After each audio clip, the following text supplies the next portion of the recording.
Hati Sang Ramawijaya sedang gusar. Orang yang sangat dihormatinya dinyatakan bersalah dan harus dihukum mati menurut kitab hukum Kutara Manawa. Di sisi lain, sang terdakwa dengan gagah berani menantang hukuman mati daripada hidup terhina di pengasingan. Siapakah dia? Bagaimana bisa orang yang dihormati sang raja menjadi terdakwa? Inilah kisah Lembu Sora.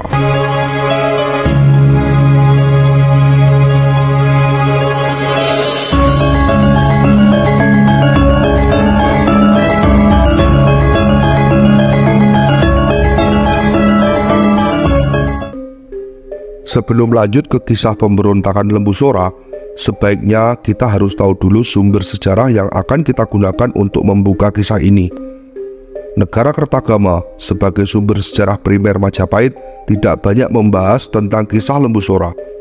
Kisah Lembu Sora sendiri dibahas secara gamblang pada para raton, Kidung Panji Wijayakrama, dan Kidung Sorandaka.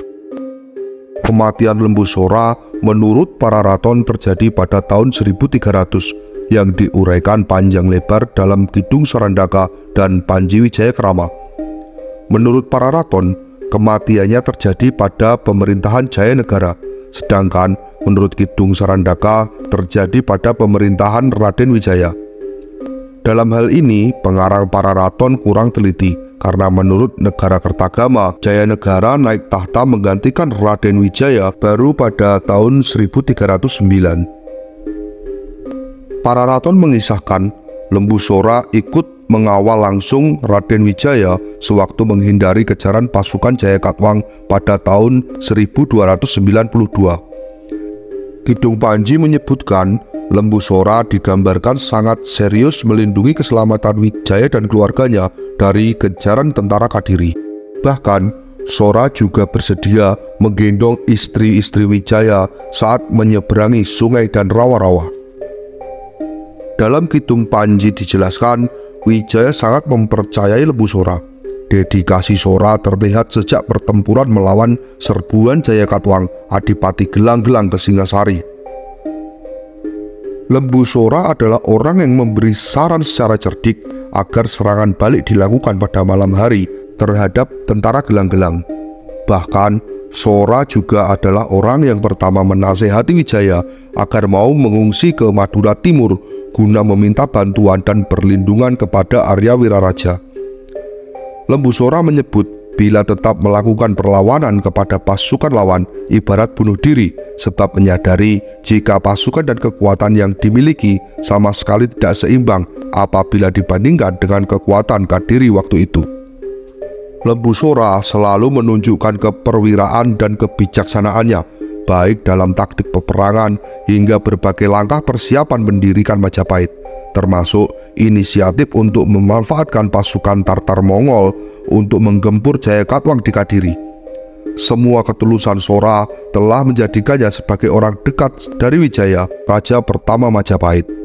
Tak heran pula jika Wijaya memberikan tempat terhormat pada pemerintahan ketika Majapahit sudah berdiri. Singkat cerita, setelah Majapahit berdiri, Lembu Sora mendapat jabatan Rakrian Patihridaha.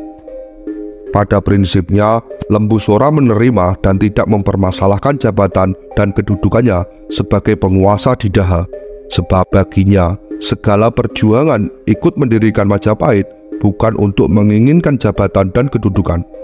Penunjukan dirinya sebagai penguasa Daha sudah dapat dimengerti dan dapat diterima secara baik oleh Lembu Sora, mengingat Daha memiliki kisah panjang sebagai sebuah kerajaan dan memiliki peran yang cukup strategis untuk menopang Majapahit yang baru berdiri.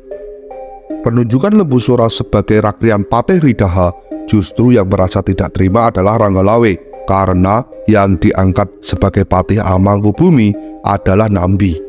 Lawe berpendapat jika yang pantas mengemban sebagai Patih Amangkubumi adalah Lembu Sora. Oleh karena Lembu Sora dianggap lebih senior, lebih berpengalaman, dan lebih dekat dengan Wijaya, serta lebih besar jasanya terhadap pendirian Majapahit dibanding dengan sosok Nambi yang masih muda dan kalah pengalaman dibanding dengan Lembu Sora. Konflik pembagian jabatan di Majapahit ini semakin memanas setelah dimanfaatkan oleh politisi-politisi busuk yang dimotori oleh Mahapati Dyahalayudha yang notabene memang lebih kerabat dengan Raden Wijaya. Mahapati melakukan kasakusuk dengan menebarkan kebencian dan adu domba. Mahapati memiliki kepentingan pribadi untuk dapat menduduki posisi sebagai Patih Hamengkubumi. Karena itu, dia melancarkan aksi politik adu domba dengan menciptakan suasana yang keruh di lingkungan Keraton Majapahit. Mengenai peristiwa pemberontakan Ronggolawe pernah kita bahas pada video sebelumnya, yang tautannya ada di deskripsi. Singkatnya, tewasnya Kebu Anabrang di tangan Lembu Sora disaksikan oleh banyak orang dan menjadi titik balik berhentinya peperangan di Kali Tambak Beras. Kejadian itu sudah dapat dipahami dan dimaklumi oleh Prabu Sri Kertaredjasa. Insiden itu dalam beberapa tahun sudah tidak menjadi pembicaraan di kalangan istana, sebab para punggawa lebih fokus untuk mengembangkan kerajaan Majapahit. Namun, situasi itu tidak sepenuhnya kondusif. Para politisi busuk Majapahit kala itu dalam beberapa kesempatan masih saja berkasak-kusuk mengungkit insiden Kali Tambak Beras. Mahapati Dyahalayudha tampaknya belum puas memainkan siasat adu domba yang telah memakan banyak korban, termasuk dua punggawa agung Majapahit, Kebu Anabrang dan Ronggolawe. Demi mencapai ambisinya untuk mendapatkan posisi Patih Hamengkubumi, Mahapati Dyahalayudha kembali bermanuver menciptakan adu domba. Mahapati mempengaruhi anak Kebu Anabrang yang bernama Mahesa Taruno untuk menuntut keadilan. Pada sisi yang lain, Dyahalayudha juga menghasut para punggawa Majapahit lainnya agar Lembu Sora diadili melalui proses peradilan untuk bertanggung jawab atas kematian Kebu Anabrang. Mahesa Taruno yang telah terhasut dan para punggawa Majapahit lainnya sepakat untuk memberikan proses pengadilan kepada Lembu Sora dengan dalih menerapkan Undang-Undang Kutara Manawa.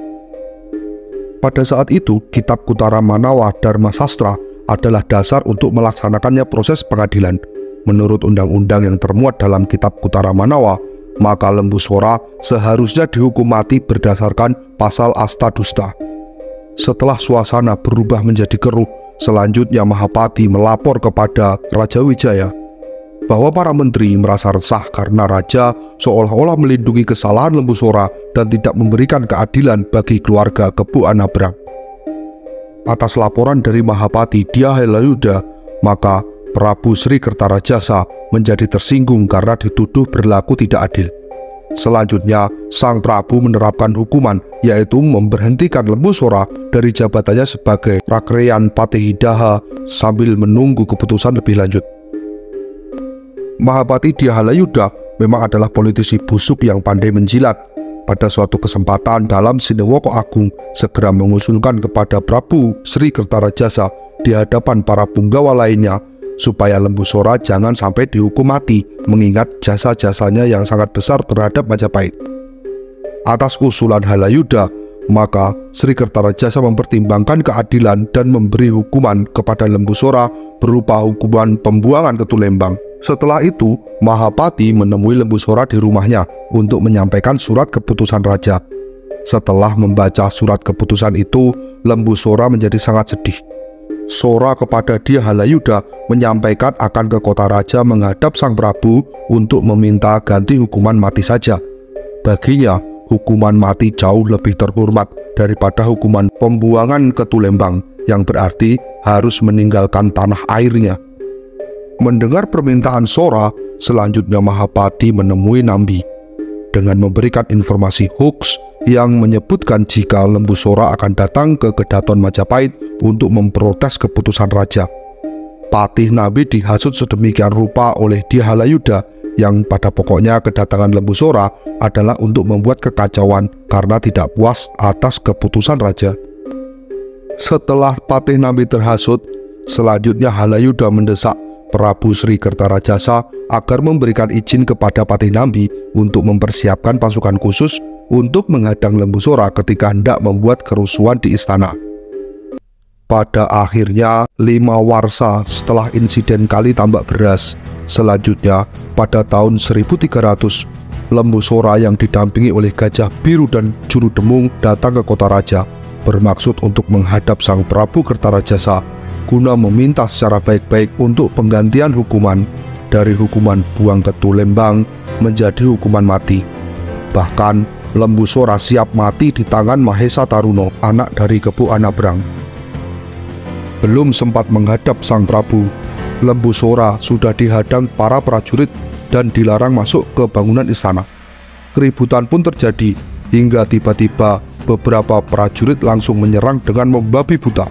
Pertempuran tidak seimbang pun berlangsung secara sengit. Sebelum matahari terbenam, maka Lembusora bersama para pendamping setia, yaitu Gajah Biru dan Juru Demung, tewas secara mengenaskan akibat dikeroyok oleh para prajurit Majapahit.